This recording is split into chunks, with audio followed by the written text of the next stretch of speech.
जय हिंद दोस्तों, स्वागत है आप सबका एक बार फिर से। चलिए शुरू करते हैं आज के डिफेंस समाचार। आज के टॉप डिफेंस हेडलाइंस हैं। Messrs Suryadipta project private limited ने 5वें ammunition cum torpedo cum missile barge को भारतीय नौसेना के लिए लॉन्च किया है। Mazagon dock ship builder limited ने लगभग 1070 करोड़ रुपए की लागत से भारतीय तटरक्षक के लिए 14 फास्ट पेट्रोल वेसल्स के निर्माण और वितरण के लिए रक्षा मंत्रालय के अधिग्रहण विंग के साथ एक अनुबंध पर हस्ताक्षर किए। भारतीय वायुसेना ने हाल ही में फ्रांस और यूएई की वायुसेनाओं के साथ एक्स डेजर्ट नाइट में भाग लिया। भारतीय अंतरिक्ष अनुसंधान संगठन इसरो इनसैट 3DS सैटेलाइट के प्रक्षेपण की अंतिम तैयारी कर रहा है। इसके सभी प्रमुख परीक्षणों को सफलतापूर्वक पूरा कर लिया गया है। अब इस सैटेलाइट को आंध्र प्रदेश में श्री हरिकोटा में लॉन्च पैड पर भेजा जाएगा, जहां से इसकी लॉन्चिंग की जाएगी। प्रधानमंत्री नरेंद्र मोदी ने एक हाई लेवल रिव्यू मीटिंग ली है। सीनियर अधिकारी मौजूद थे और साथ ही उन्होंने कहा कि आर्म फोर्सेस और मिलिट्री सिविलियन ब्यूरोक्रेसी और DRDO किसी भी प्रोजेक्ट पर देरी ना करें। इंडियन कोस्ट गार्ड ने 90 करोड़ रुपए का कॉन्ट्रैक्ट साइन किया है भारत इलेक्ट्रॉनिक्स लिमिटेड के साथ, जिसके तहत 267 पोर्टेबल सॉफ्टवेयर डिफाइंड वीडियोस तैयार किए जाएंगे। भारतीय वायुसेना के प्रमुख ने तंजावुर एयरफोर्स स्टेशन पर सुखोई 30 MKI से उड़ान भरी। भारतीय सेना ने अब पारंपरिक म्यूल्स को रिटायर करना शुरू कर दिया है, जो कि लॉजिस्टिक्स को ट्रांसपोर्ट करते हैं। और भारतीय सेना ने 320 करोड़ रुपए का एक कॉन्ट्रैक्ट दिया है 553 हाई एल्टीट्यूड लॉजिस्टिक ड्रोन्स। इसके अलावा 285 करोड़ रुपए की डील की है 104 लेग रोबोटिक म्यूल्स की।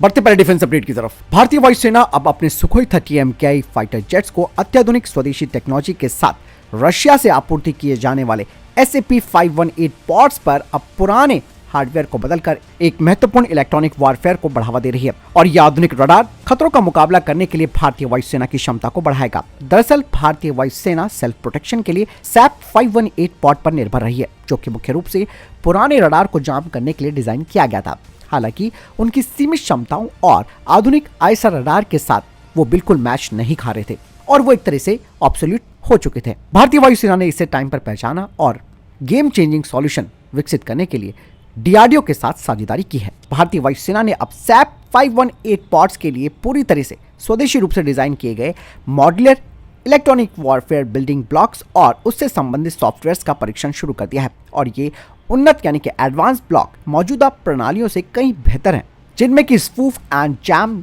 Next generation ISR radar. इसके अलावा इनकी ग्रेटर फ्लेक्सिबिलिटी और कस्टमाइजेशन और इसके अलावा फॉरेन टेक्नोलॉजी पर निर्भरता कम करना है।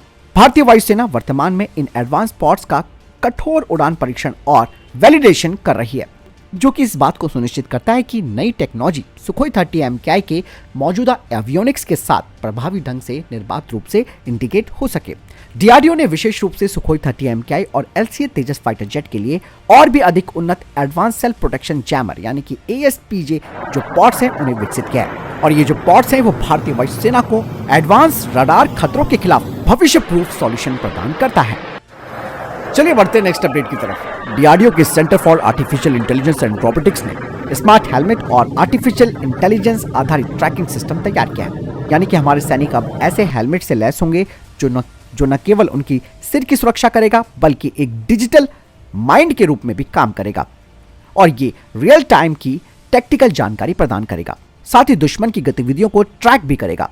इस हेलमेट में सेंसर्स और AI एल्गोरिथम की एक श्रृंखला है, जो कि युद्ध के मैदान में एक व्यापक तस्वीर बनाने के लिए मिलकर काम करती है। घने जंगल या फिर शहरी इमारतों जैसे GPS डिनाइल्ड एरिया में हेलमेट अपने मित्र और दुश्मन लड़ाकों की स्थिति को ट्रैक कर सकता है, जिसके लिए ये एडवांस एल्गोरिथम का इस्तेमाल करता है। और ये real time data line of site vision की आवश्यकताओं को खत्म करता है, जो कि सैनिकों को महत्वपूर्ण रूप से टैक्टिकल लाभ प्रदान करता है। इसके अलावा ये 3D मैप जनरेट कर सकता है, इंफॉर्मेशन एक्सचेंज कर सकता है, जिससे कि सैनिक जटिल इलाकों में नेविगेट करने और संभावित खतरों को आसानी से पहचान सकते हैं। इसके अलावा इसमें इंफॉर्मेशन एक्सचेंज है। बता दें कि ये हेलमेट सैनिकों, ड्रोन और मानव रहित जमीनी वाहनों जैसी ऑटोनॉमस मशीनों के बीच निर्बाध संचार की सुविधा भी प्रदान करता है। DRDO की ये टेक्नोलॉजी किसी चमत्कार से कम नहीं है, जो कि वास्तविक समय की खुफिया जानकारी, बढ़ी हुई सिचुएशनल अवेयरनेस और निर्बाध संचार के साथ सैनिकों को सशक्त बनाएगा। चलिए बढ़ते नेक्स्ट अपडेट की तरफ। दोस्तों, एक बड़ी खबर सामने आई है। अंडमान द्वीप पर एक RPG वॉरहेड मिला है, जो कि हमारी सुरक्षा संबंधी चिंताओं को बढ़ा रहा है। 4 जनवरी को यह घटना सामने आई थी, जब अंडमान द्वीप के लोगों ने एक जीवित यानी कि एक अलाइव रॉकेट प्रोपेल्ड ग्रेनेड यानी कि RPG हथियार को समुद्र तट पर बहकर आया हुआ पाया गया, जो कि लगभग 3 किलोमीटर अंदर आया। बता दें कि यह चीनी निर्मित Type 69 DZ-G140 विस्फोटक है। हालांकि इसमें विस्फोट नहीं हुआ लेकिन सुरक्षा अधिकारियों ने सुरक्षित रूप से निष्क्रिय कर दिया है। लेकिन इस तरीके से आरपीजी का मिलना, वो भी लाइव, एक गंभीर सुरक्षा चिंता पैदा करता है। इस घटना को देखते हुए अब अधिकारियों ने यहाँ पर सुरक्षा उपायों को बढ़ा दिया है। इसके अलावा गश्त भी बढ़ा दी गई है और स्थानीय लोगों को संदिग्ध वस्तुओं के बारे में शिक्षित करने के लिए जागरूकता अभियान भी चलाया है। लेकिन अब इस घटना की महत्वपूर्ण रूप से जांच की जा रही है, यानी कि ये हथियार अंडमान तक कैसे पहुंचा। क्या ये समुद्र में खो गया था, या जानबूझकर फेंका गया था, या फिर ये किसी बड़े तस्करी अभियान का हिस्सा था। दोस्तों, संवेदनशील जगह को देखते हुए अब इस हथियार की उपस्थिति को नजरअंदाज नहीं किया जा सकता। आखिर इसका इस्तेमाल किस गतिविधि के लिए किया जा सकता था? बहुत चीजें, लेकिन यहाँ पर हमारी सुरक्षा खामियाबी सामने आई है, क्योंकि ये घटना द्वीप के सुरक्षा तंत्र पर एक सवाल उठाती है। चलिए बढ़ते हैं नेक्स्ट अपडेट की तरफ। दोस्तों, भारत के एएमसीए प्रोजेक्ट को लेकर कई सारी समस्याएं सामने आई हैं। जैसे कि मैंने आपको हाल ही के डिफेंस अपडेट में बताया था कि इसमें 3 साल का डिले हो सकता है।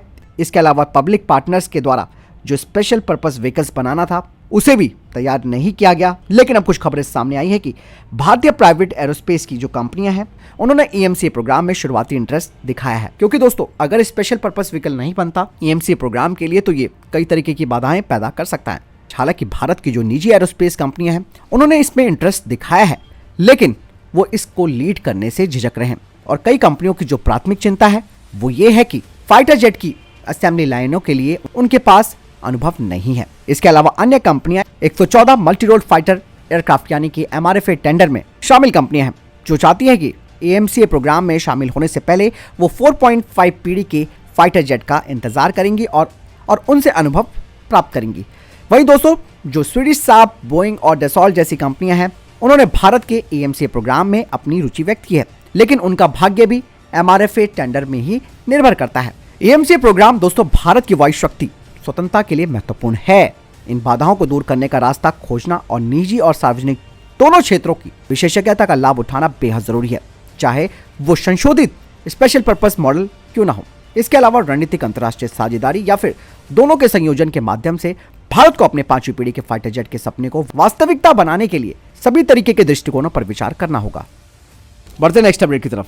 दोस्तों, भारत के मैदानी ग्रुप अब इंजन के क्रिटिकल कंपोनेंट्स जैसे कि high performance heat alloy X nickel based super alloys की सप्लाई करने पर काम कर रही है, जो कि अमेरिका के F414 इंजन के लिए है, जो कि क्रूशियल और हॉट सेक्शन है जेट इंजन का। दरअसल जनरल इलेक्ट्रिक और HAL के बीच F414 जेट इंजन की डील इस साल के अंत तक हो जाएगी, जिसके तहत लोकली इन इंजनों को बनाया जाएगा और शुरुआत में इंजन का 40% लोकलाइजेशन होगा, जो कि 2027 से शुरू होगा और ये धीरे धीरे 80% तक जाएगा।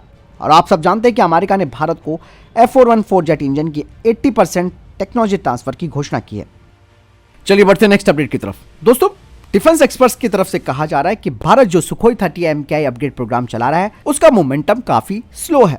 कारण साफ है कि इसमें स्वदेशी रडार और एवियोनिक्स और जो वेपन सिस्टम है, उन पर ये जो निर्भरता है वो इस प्रोग्राम को डिले कर रही है, क्योंकि इन सभी का निर्माण अभी शुरुआती चरण में है। ऐसे में भारतीय वायुसेना इंजन को अपग्रेड भी नहीं कर रही है और साथ ही साथ इसके लिए वो पावरफुल सेंसर्स भी नहीं चाहती है, क्योंकि ये ऑन बोर्ड इलेक्ट्रिकल पावर को अधिक कंज्यूम करेंगे।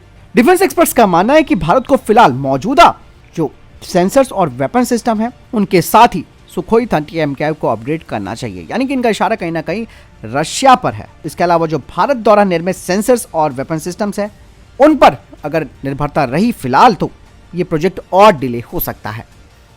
बढ़ते नेक्स्ट अपडेट की तरफ। हाल ही में रशिया का एक ट्रांसपोर्ट विमान क्रैश हो गया, जिसमें 74 लोग मारे गए हैं। अब कहा यह जा रहा है कि इस विमान को यूक्रेन की सेना ने S-300 मिसाइल डिफेंस सिस्टम से मार गिराया है, लेकिन रशिया ने इसकी अभी पुष्टि नहीं की है। इस विमान पर 65 यूक्रेनी युद्धबंदियों के अलावा 9 चालक दल के 6 सदस्य और 3 अतिरिक्त लोग सवार थे। युद्धबंदियों को रूसी सेना ने यूक्रेन में जारी जंग के दौरान अलग अलग इलाकों से पकड़ा था और ये जो मिलिट्री एयरक्राफ्ट क्रैश हुआ है वो IL-76 है। वहीं रशिया के डिफेंस मिनिस्ट्री की तरफ से 65 यूक्रेनी युद्धबंदियों के मारे जाने की पुष्टि की जा चुकी है। कारण साफ नहीं है कि दुर्घटना कैसे हुई है।